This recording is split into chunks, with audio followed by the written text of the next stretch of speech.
এতক্ষণ কোনো রোদ ছিল না, এখনই জাস্ট করতে বাইরে গেছে। মানে যতটুকু চ্যালেঞ্জিং করা যায় ন্যাচারালি ওটা করতেছে নেচার। তারপর আমরা উঠবো।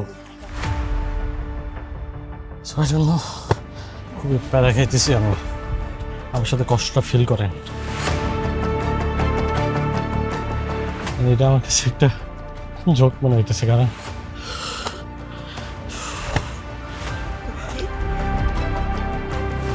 খালি উঠতেছি শেষ হইতেছে না।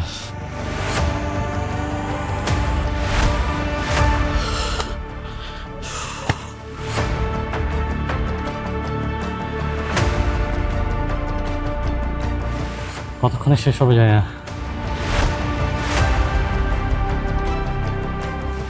অবশেষে আমরা চলে এসছি উপরে।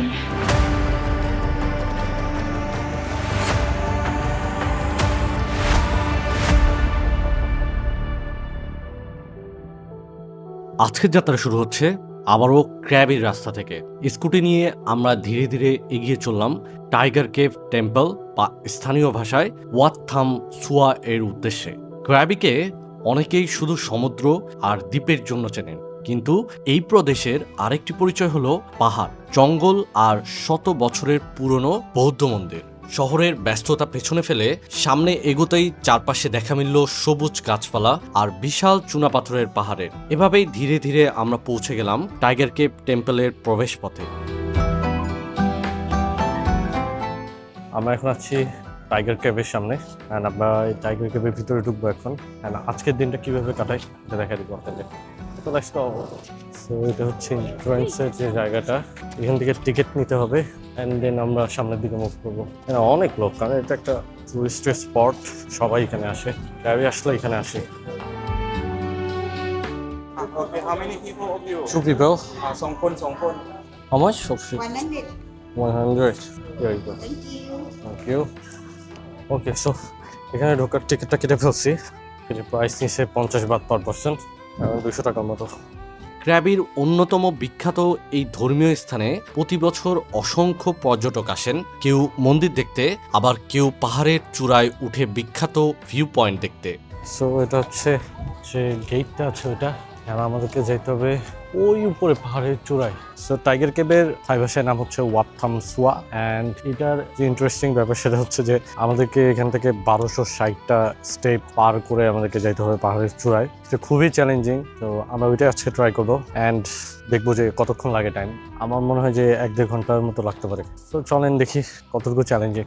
সে দেখেন আমরা উপরে ওঠার প্রিপারেশন নিচ্ছি অ্যান্ড রোদ, এতক্ষণ কোনো রোদ ছিল না, এখনই জাস্ট করতে বাইরে গেছে। মানে যতটুকু চ্যালেঞ্জিং করা যায় ন্যাচারালি ওটা করতেছে নেচার। তারপর আমরা উঠবো। প্রবেশ করার পর প্রথমেই আমরা নিচের মন্দিরের প্রাঙ্গণটা ঘুরে দেখতে শুরু করলাম। বিশাল গাছ, পাহাড়ে ঘেরা পরিবেশ আর চারপাশে নীরবতা। শহরের কোলাহল থেকে জায়গাটা যেন সম্পূর্ণ আলাদা। তো এখানেও কিন্তু অলরেডি ড্রেসের যে কোড এটা দেওয়া আছে। আপনি যদি এখান থেকে দেখেন, শর্ট প্যান্টস, ট্যাঙ্ক টপ, এখান দিয়ে আসলে এগুলো পরে আপনি যেতে পারবেন না, মন্দিরের ভিতরে যেতে পারবেন না এগুলো পরে আর কি। তারপর আমি কয়েকজনের দেখতেছি যাইতেছে, I don't know. Okay, so আমরা এখন মন্দিরের ভিতরটা একটু দেখবো। নো ক্যাপ অফ সানগ্লাস পরে যাওয়া যাবে না ভিতরে।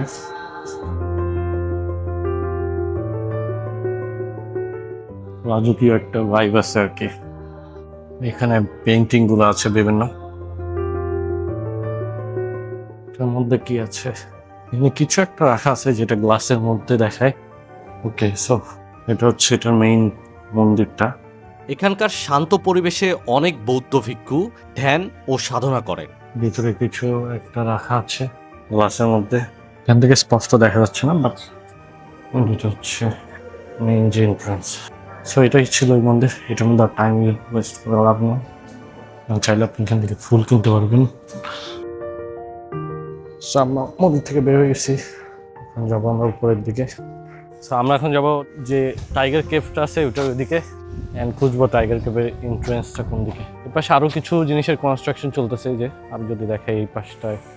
কিছুটা সময় মন্দিরে কাটিয়ে আমরা এবার পৌঁছে গেলাম আজকের সবচেয়ে বড় চ্যালেঞ্জের সামনে। আমি পাইছি যে এদিকে রাস্তা, এই যে এটা মন্দিরের পিছন দিক দিয়ে এটা বের হয়ে গেছে অ্যান্ড দেন এই দিকে চলে গেছে যে রাস্তাটা। এই যে এখানে রাস্তা। সে গরম এর মধ্যে মানে ওঠা উচিত হবে কিনা এটাই ভাবতেছি।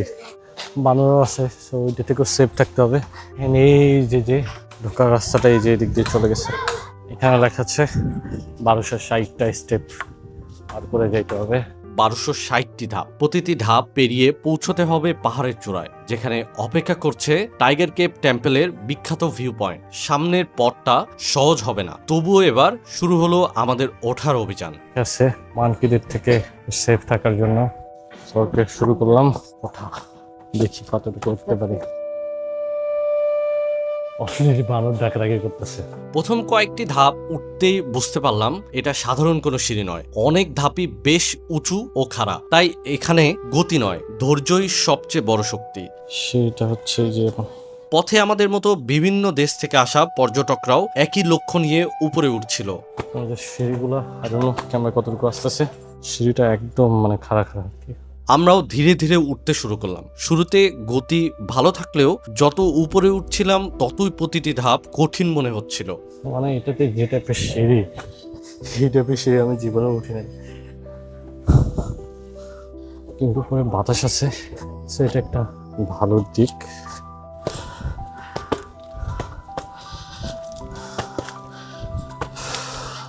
And খুবই প্যারা খাইতেছি আমি, আর না হাফ পর্যন্ত আসতে মেবি, তো বলার কিছু নাই আর কি।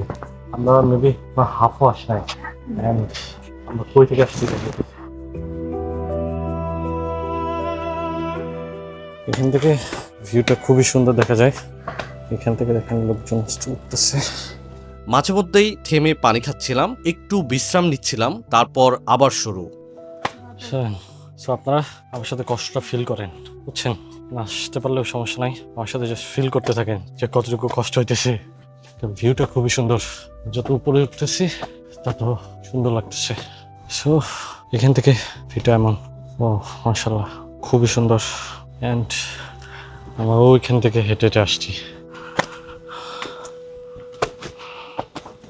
ওকে, সো লাস্ট 2 ঘন্টা ধরে উঠতেছি, আসলে জানি না যে কতক্ষণে শেষ হবে ওঠা। আমি যেটা ভাবছিলাম এটা তার থেকেও বেশি উঁচু। ব্যাপার হচ্ছে একটা একটা করে সিঁড়ি শেষ করতেছি, এর মনে হচ্ছে অলমোস্ট শেষ, কিন্তু আবার যখন যেতেছি সামনে দেখতেছি আরও একটা সিঁড়ি। সো এরকম করতে করতে লাস্ট 2 ঘন্টা ধরে উঠতেছি, অ্যান্ড কতক্ষণে শেষ হবে যায় না। মনে হচ্ছে তো শেষ, কিন্তু হয়তো আবার উপরে যেয়ে দেখবো আবার সিঁড়ি। আর এখান থেকে ভিউটা দেখে খুবই সুন্দর। সিঁড়ির দুই পাশে ঘন জঙ্গল, আর মাঝে মাঝে গাছের ফাঁক দিয়ে দেখা যাচ্ছিল দূরের পাহাড় আর ক্র্যাবির কিছু অংশ। ওকে, এখন আবার স্টার্ট করবো। এই ওঠার সবচেয়ে বড় চ্যালেঞ্জ ছিল শুধু শারীরিক পরিশ্রম নয়, নিজের মনকে বারবার বলা আর একটু, আর কয়েকটা ধাপ। অ্যান্ড এই স্টেপগুলো অনেক বেশি উঁচা, কীভাবে উঠতেছে ওনারা। এই যে এখনো আমরা ঠিক এই জায়গাতে এসেও ভাবছিলাম যে এটা মনে হয় শেষ একটা জায়গা, বাট এখানে ওয়াশরুমের একটা প্লেস দেওয়া আছে, অ্যান্ড আমাদেরকে আরও উপরে এদিক দিয়ে আরও কতখানি উঠতে হবে এক্স্যাক্টলি জানি না, মনে হচ্ছে শেষ। সো আমরা আবার উঠি এদিক দিয়ে, একটুকুই পারতেছি না। হ্যাঁ, স্বপ্ন আছে এভারেস্টে যাওয়ার, কেমনে যাবো আই ডোন্ট নো। এটা আমার কাছে একটা জোক মনে হইতেছে, কারণ খালি উঠতেছি উঠতেছি উঠতেছি, শেষ হইতেছে না। অ্যান্ড আই বিলিভ যে আমরা চলে আসছি, আর সামান্য কয়টা স্টেপ, অ্যান্ড দেন আমরা উপরে চলে আসবো। অবশেষে শেষের দিকে ধাপগুলো যখন সামনে দেখা দিল, ক্লান্তির মাঝেও নতুন একটা শক্তি ফিরে পেলাম, কারণ জানতাম সবচেয়ে সুন্দর দৃশ্যটা আর খুব বেশি দূরে নয়। অ্যান্ড অবশেষে আমরা চলে আসছি উপরে, এসে আগে বসছি, অ্যান্ড আমার মনে হয় 5 মিনিট একটু রেস্ট নেওয়া দরকার, অ্যান্ড এরপরে দেখাবো ও এত কষ্ট করে উপরে আসা আসলে ওয়ার্থ ইট কিনা। ওকে, তো রেস্ট নেওয়া শেষ, এখন আমি একটু ভিউটা দেখাই আপনাদেরকে। কিছুক্ষণ বসে বিশ্রাম নেওয়ার পর এগিয়ে গেলাম ভিউ পয়েন্টের দিকে, আর তখনই বুঝতে পারলাম মানুষ কেন 1260টি ধাপ পেরিয়ে এখানে উঠে আসে। পাহাড়ের চূড়া থেকে পুরো ক্র্যাবি যেন একসঙ্গে চোখের সামনে ধরা দিল। অ্যান্ড এখানে একটা টেম্পল আছে, আমরা জুতা রাখছি এখানে, জুতা খুলে রাখতে হয়, এখানে জুতা রাখছি, অ্যান্ড এখন আমরা এই টেম্পলে যাবো। ভিউ পয়েন্টের পাশে রয়েছে ছোট একটি বৌদ্ধ মন্দির ও বিশাল সোনালী বুদ্ধ মূর্তি। রোদ অনেক, খুবই সুন্দর। প্রার্থনার ঘন্টা আর শান্ত পরিবেশ পুরো জায়গাটাকে আরো বিশেষ করে তুলেছে। এখান থেকে প্রপার ভিউ পাওয়া যায় ক্র্যাবের। এই যে একটু কিছু মন্দিরটা দেখাইছি, ওইটা দেখেন কত নিচে আর আমরা কত উপরে আসছি হেঁটে হেঁটে। অ্যান্ড ওইদিকে সমুদ্র দেখা যায়। এদিকটা হচ্ছে ক্র্যাবি টাউনের এরিয়াটা। ঠিক আমরা এদিকটা দিয়েই কালকে সকালবেলা চলে যাব ফিফিতে। আর নিচ থেকে প্রচুর পাম বাগান দেখা যায়, খুবই সুন্দর। এখানে দাঁড়িয়ে মনে হলো টাইগার কেভ টেম্পল শুধু একটি দর্শনীয় স্থান নয়, এটি ধর্মীয় গুরুত্ব, প্রকৃতির সৌন্দর্য আর নিজের সীমাকে পরীক্ষা করার এক অনন্য অভিজ্ঞতা। ওকে, ওয়ান মোর থিং, সেটা হচ্ছে খুব ইম্পর্টেন্ট একটা বিষয়। উপরে এটার নাম মূলত হচ্ছে tiger cave view point, not like যে এখানে টাইগার কেভ আছে। টাইগার কেভটা মূলত নিচে যে এক্সিট যে পয়েন্ট আছে ওইখানে একটা কেভ আছে ওই জায়গায়। এইটা মূলত কেভ না, this is a view point and এখানে একটা আলাদা টেম্পল আছে। সো ওইটাই মূলত একটা ভিউ পয়েন্টের মতো করে বানানো, যেখান থেকে আপনি পুরো ক্রাবি সিটির ভিউটা পাবেন। অ্যান্ড যেটার মূলত যেটার নামে সেটা হচ্ছে নিচে। অ্যান্ড আমরা নিচে যখন এক্সিট করব তখন যাওয়ার সময় ওই জায়গাটা দেখবো। অ্যান্ড আপনারা যখন নিচে থেকে আসবেন উপরে, অবশ্যই পানির বোতল ক্যারি করবেন। অ্যান্ড বোতলে পানি শেষ হওয়ার পর বোতল ফেলবেন না, কারণ উপরে ড্রিঙ্কিং ওয়াটার আছে, ড্রিঙ্কিং ট্যাপ আছে, বাট উপরে কোনো ধরনের বোতল বা এই টাইপের কিছু অপশন নাই। বোতল ফালায় দিলে এখানে পানি খাইতে হবে আপনাকে হাত দিয়ে, যেটা খুবই ডিফিকাল্ট। সো আসার সময় পানিটা শেষ হইলেও বোতলটা সাথে করে ক্যারি করে উপরে নিয়ে আসবেন। অ্যান্ড দেন এখানে এসে ট্যাপ থেকে যে ফিল্টার যে ট্যাপ আছে ওখান থেকে পানি নিয়ে খাইতে পারবেন। আমরাও বেশ কিছু সময় চূড়ায় কাটালাম, চারপাশের দৃশ্য দেখলাম, ছবি তুললাম আর নীরবে এই মুহূর্তটাকে উপভোগ করলাম। অনেকটা পথ পেরিয়ে এখানে পৌঁছানোর অনুভূতিটা সত্যি ভাষায় প্রকাশ করার মতো নয়। অবশেষে নিচে ফেরার সময় হয়ে এলো। আরেকবার চারপাশের দৃশ্যটা চোখে ভরে নিয়ে আমরা ধীরে ধীরে সিঁড়ির দিকে এগিয়ে গেলাম। সো আমরা প্রায় অনেকক্ষণ ছিলাম এই ভিউ পয়েন্টে। দেন এখন আমাদের নামার সময়টা হয়ে গেছে। আমরা এখন নিচে যাবো। জানার নিচে যেতে কতক্ষণ লাগবে? মেবি ঘন্টা তো লাগবে নিচে নামতে। ওকে, সো আমরা এখন নামা স্টার্ট করতেছি। একটু সেফলি নামতে হবে, কারণ একবার স্লিপ করলে শেষ। তো এই যে আমাদের যাওয়ার রাস্তা, এদিক দিয়ে নামবো। অ্যান্ড এইটাই সেই রিস্কি স্টেপগুলা। আমরা অলরেডি হাফ নেমে ফেলছি। এখন ব্যাপার হচ্ছে, ভাবছিলাম উপর থেকে যে নামার সময় প্যারা হবে না, কিন্তু এখন আমি পায়ে কোনো রকম শক্তি পাইতেছি না, নামতেও তো প্যারা হয়ে যেতেছে আমার।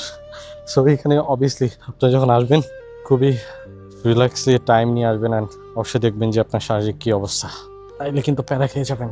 অ্যান্ড টাইম নিয়ে আসবেন, কারণ আমরা আসছিলাম দুপুরে, এবার আমাদের অলমোস্ট সারাদিন এখানে শেষ। এখন বাজে 6টা অ্যান্ড একটু পরেই সানসেট হয়ে যাবে। সো এখানে আসলে পুরো দিনটা নিয়ে আসতে হবে। অলমোস্ট হাফের বেশি নেমে গেছি, অ্যান্ড এটুকু নামতে আমাদের অ্যারাউন্ড 22-23 মিনিট তো লাগছেই। অ্যানাদার 22-23 মিনিট এখন লাগবে মেবি। সো টোটাল অ্যারাউন্ড ধরা যায় যে পুরোটুকু নামতে 50 মিনিট লাগবে। এটা আসলে নিচে গেলে টোটাল টাইম বলতে পারবো যে কতক্ষণ লাগতেছে নামতে। ব্যাপার হইতেছে, উপরে উঠতে যতটুক প্যারা খাইছি, নিচে তার 1/3 পাইতেছি, অথবা হাফ পাইতেছি। নিচে নামতেও কিন্তু প্রচুর প্যারা আছে। আর নামতেছি আর ভাবতেছি যে কখন শেষ হবে। অ্যান্ড আরেকটা জিনিস ভাবতেছি, এত উপরে উঠে গেছি, যখন উঠছি তখনও চিন্তা করছিলাম যে এই শেষ হবে। অ্যান্ড নামার সময় সেম চিন্তা করতেছি, এই শেষ হবে। বাট নামার সময় যদিও আবার জানি যে ওঠার সময় কোন দিক দিয়ে উঠছিলাম। সো ওঠার সময় তো বুঝে নাই যে শেষ হবে কখন। আমরা অলরেডি 1/3 নেমে গেছি। আর সামান্য একটু সামনে বানর মহাশয়রা অনেক রাগ হয়ে আছে, অনেকগুলো বানর আমি দেখাচ্ছি।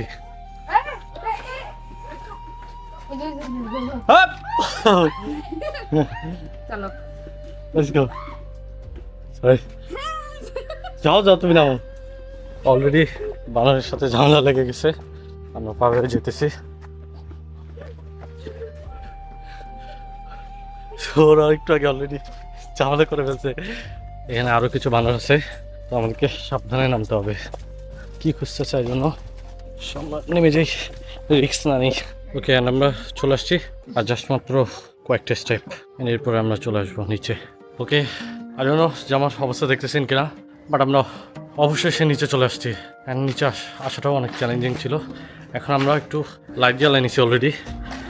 এই এক্সিটের এদিক দিয়ে আপনার হচ্ছে কেভ আছে এখানে, আর জন্য ঢোকা যায় কিনা। ওকে, না এখানে তেমন কিছু নাই, এটা এখনো স্টার্ট হয় নাই।